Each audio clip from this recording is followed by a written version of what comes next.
का औरंगजेबाला बायकांचे कपडे घालून जनाना खाण्यात जाऊन लपावं लागलं?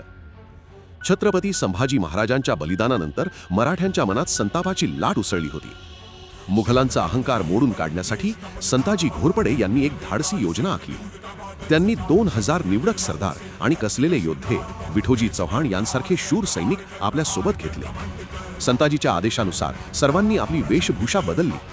मोगली सैनिकांचा पहिराव धारण केला. 2-2, 3-3 सैनिक गुपचूप औरंगजेबाच्या छावणीजवळ जाऊन थांबू लागले आणि एका रात्रीत संपूर्ण फौज छावणीजवळ जमा झाली. पहाटेच्या वेळी संताजीच्या आदेशानुसार हर हर महादेव अशी गर्जना करत मराठे सैनिक छावणीत घुसले. एकच हाहाकार माजला. तुळापुरातील मोगली फौज गोंधळून जागी झाली. इकडे संताजी थेट औरंगजेबाला ठार मारण्यासाठी त्याच्या गुलालबारीत घुसले.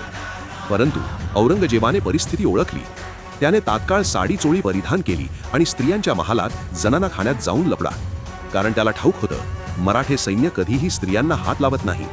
थोरल्या महाराजांची ती आज्ञा होती आणि मराठे आजही त्या शब्दाला जागले होते. तंबूत औरंगजेब न सापडल्याने संताजी निराश झाले. तेवढ्यात विठोजी चव्हाण यांनी तंबूवरील सोन्याचा चांद तारा कापून घेतला. छावणीत एकच धुमचक्री सुरू होती. संताजीने तंबूच्या कनाती म्हणजे दोऱ्या कापल्या. तंबू ढासळला आणि त्याला आग लावण्यात आली. यानंतर संताजीने आदेश दिला, सर्वांनी सिंहगडाच्या दिशेने कूच करा. जखमी सैनिकांना घोड्यावर टाकून गनीम गनीम असा जयघोष करत मराठे वेगाने निघून गेले. मागे उरली फक्त भीती आणि गोंधळ. मुघल छावणीत एकच घबराट उडाली. जो तो जीवाच्या आकांताने पळू लागला.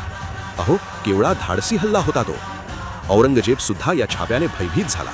त्याला आठवण झाली त्याच्या मामावर शाहिस्ते खानावर झालेल्या हल्ल्याची आणि त्याला कळलं, मराठे म्हणजे फक्त सेना नाही, तो आहे विजेसारखा प्रहार.